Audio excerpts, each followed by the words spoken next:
decisions. It's not just about you. It's not just about the investors or the bosses. It's also about your employees, your customers, all the other stakeholders, the environment, et cetera. Conscious culture, so we have an intentional culture. This is what our culture represents. It's an elevated culture, and this is how we help people. This is how we foster that culture. And the fourth is conscious leadership, because as we all know, however the leader shows up, the rest of the organization is going to show up. And so Rod Sisodia, he's a researcher, we'll talk about him in a second, and John Mackey, the CEO of Whole Foods, wrote this book, and it really turned into a global phenomenon. It turned into what we call a global movement. So, and just to clarify things, Conscious Capitalism, we call it Conscious Capitalism, Inc. They're the people that write the books. They have these national conferences twice a year, one for CEOs and one's a general conference, and we are the San Diego chapter. So we are locally run and operated. Our goal is to help foster the adoption of conscious capitalism here locally in San Diego. So that's what this organization is specifically. And it really started a global movement. Companies like Southwest Airlines and Costco are member companies. They have the conferences, bring in hundreds of people, if not thousands, every year, and it's really catching on. Now, a precursor to conscious capitalism was firms of endearment. Now, this did a lot of the research for what it was based on. A guy named Rod Sisodia, who and two other guys wrote this. And what they did is they wanted to see what the cost of being conscious was.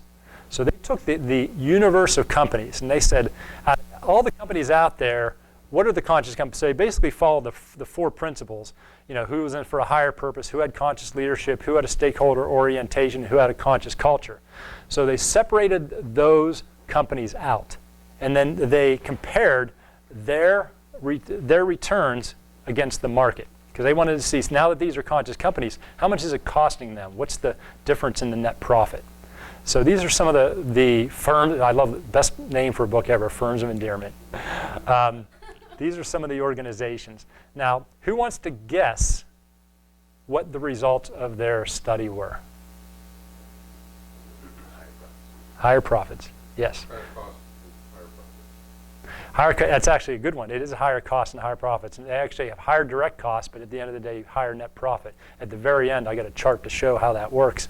But you're absolutely right. Over a 15-year period, they outperformed the market at a factor of 14 to 1.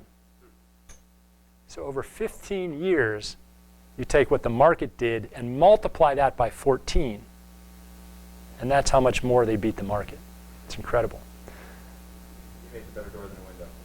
Dude, I'm really skinny, though. You should be able to.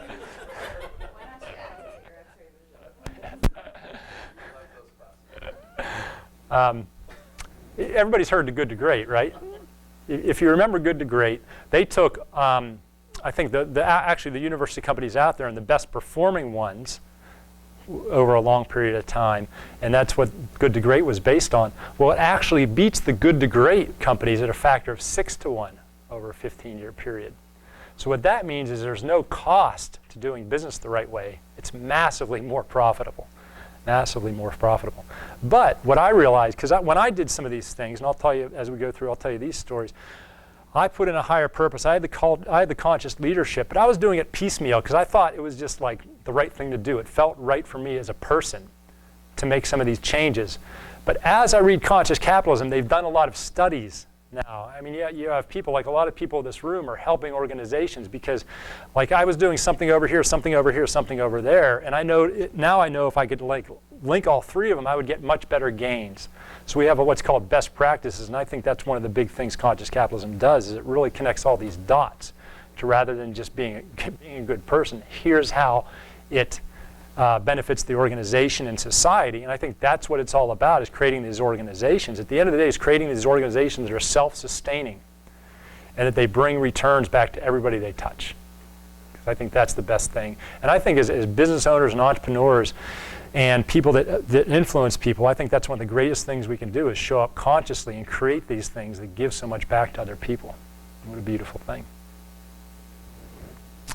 All right, so let's just jump right in with higher purpose. Now, what I joke about when I talk to business people, if your purpose, so we talk about, a lot of people companies have what's called a purpose statement.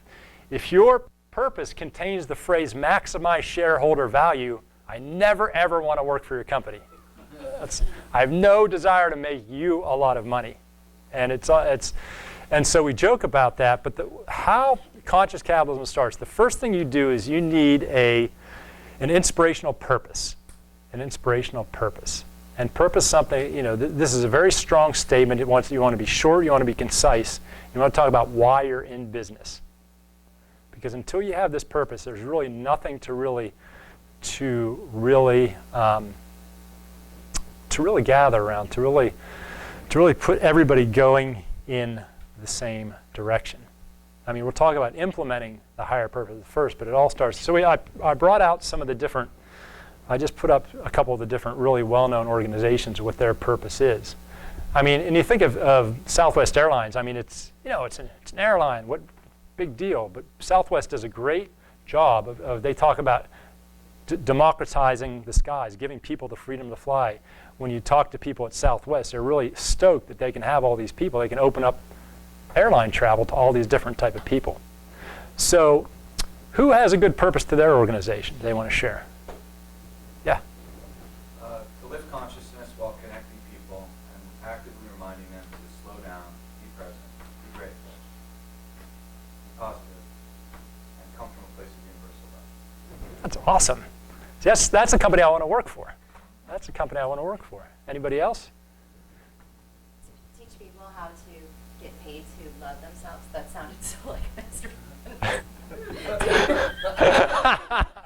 it was coming out of my mouth, I'm like, oh God. No, but, that's what I do. And also, just to know that work is supposed to be fun, and you should get paid to have fun. That's awesome. Again. That's called wordsmithing. We can wordsmith that a little bit. That's all right. Let's work on it. Let's work on it. All right. Who else? Always our pleasure. Who else?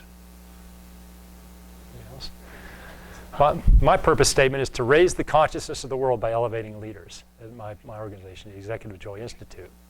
And every time that we sit down, every time I talk to somebody who wants to work with my organization, whether it's a potential employee, intern, or subcontractor, we start with the purpose of my organization. And we start with, look, I can only work with you if you're on board with it, if it means something to you.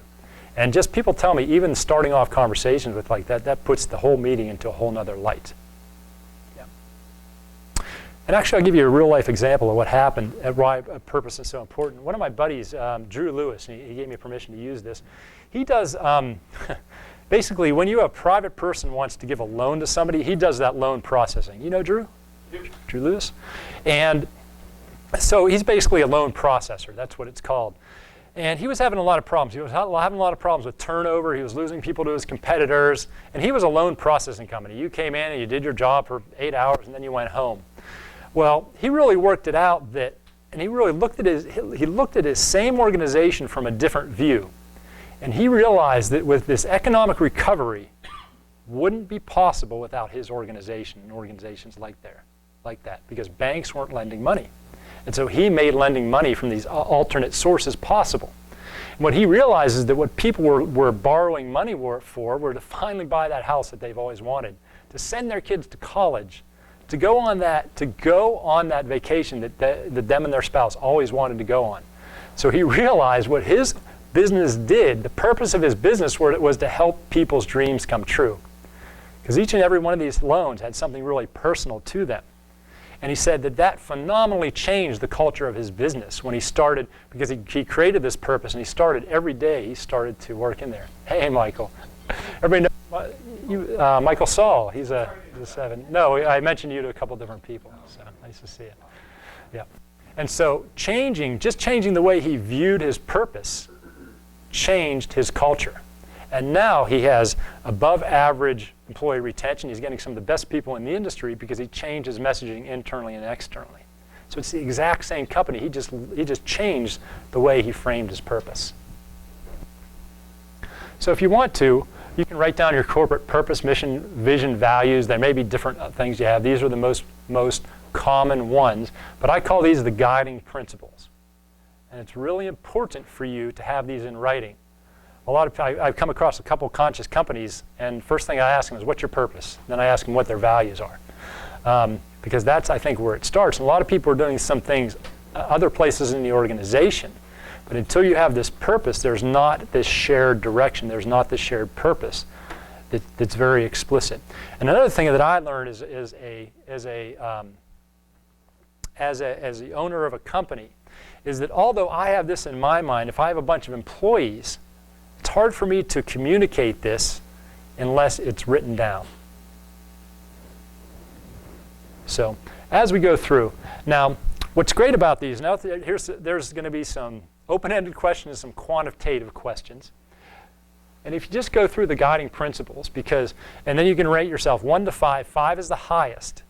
And what's nice about doing it like this at the end, you can sort of you can get a visual of where you're at and see where you have a lot of 1s and 2s and 3s, and that's where you want to start. In other places you might have that. Now the first couple is, I mean, you want a purpose, but you want an inspirational purpose. You don't want a purpose just to make money. The second and third is, are they operationalized, and is decision making linked to your guiding principles? Anybody know what I mean by operationalizing your guiding principles? You build it into your process, into your system. That's how you do it. Exactly. Because there's a big joke, presenters will put up this really beautiful purpose and vision and mission. They'll say, whose is this? And it's Enron's. Obviously they had it, but they didn't follow it. Right, but it's only as good as what you do with it. Anybody have a couple of good quick strategies of how they might have seen this operationalized?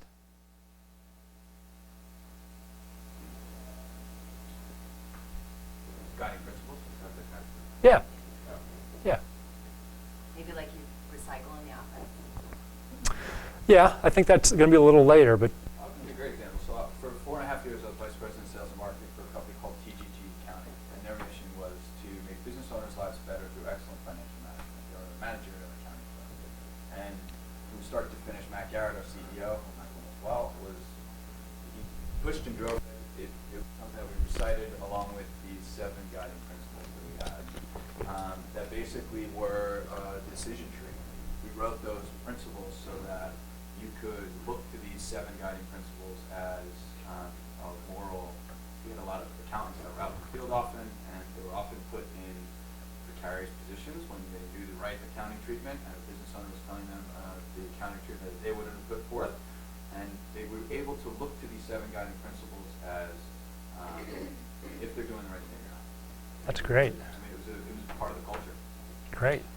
Well, what I was going to say was directly along those lines. In my business, what I found is that people go about their day and do their work typically in a self-motivated, self-guided way. Those are the kind of people I hired. But when equivocal situations came up and they had to really make a perhaps difficult decision, that was really the opportunity to drive a principle, right? Because you could go back and look at basic ways that you make decisions and ask at that point, all right, well, this is a tough one. We don't know whether to go A or B. Let's go back to, what are we here to do? And re-examine at that level. Andrew, I love that. I love bringing up your guiding principles when you have to make a tough decision. Sometimes that's hard, but I think that's a really great way to do that. So thanks. Yeah. I have an example of Kickstarter. Their mission is, it's fresh in my mind, so I've been emailing them about the project. Our mission is to help bring creative projects to life, and how they sort of embody that is that they recently publicly chose to, they were pretty clear that they're not in business to eventually be sold to the highest bidder, that they wanted to maintain their mission. So they have a very extensive, company charter that they made public, and they said that this is their core mission, this is their mission, and they're very happy with maintaining it, and they put all the protections in to make sure that they maintain that. And usually with these successful companies, I mean, ultimately they want to eventually be bought and so on and so forth, and this company chose not to. They're really rallied around this particular mission. And that's strong. What I do like, it's very Yeah. strong, and they do have this very long charter, which is really interesting that they have on their website. So I would encourage you to kind of check out that company and what they're doing. Cool. Good one. I have an example. So we're doing a research study on how people create value in organizations, and we did a case study on Infusionsoft. So Infusionsoft is basically a CRM software organization, but they focus on small business to medium-sized businesses typically. And I think one of their values is to encourage entrepreneurs or support entrepreneurs, and it's more elegant than that. But they not only mean that to their customers, but they also mean that internally to their employees. And so they actually have a specific position in their organization called a dream manager. And this guy's, or whoever it is, it was a gentleman last time, I was speaking to them. Sole purpose is to help all employees' dreams come true. Oh. And that's kind of amazing because that can somewhat think counterintuitive, and that maybe that dream is to start their own business outside of Infusionsoft. And maybe that is the case half the time. Sometimes it's to grow within. But even though they, their goal is to help them launch that business, if that's the case, with the idea that if they're supporting them and helping them create their, who they are supposed to be in the world, they will still commit and be the best employee they can be at Infusionsoft while they're there. That's So it's awesome. like purely, yeah, it's amazing. Well, that's it. That's the reaction that they So want. I think that's kind of an awesome embodiment of applying what they mean in their organization. That is good.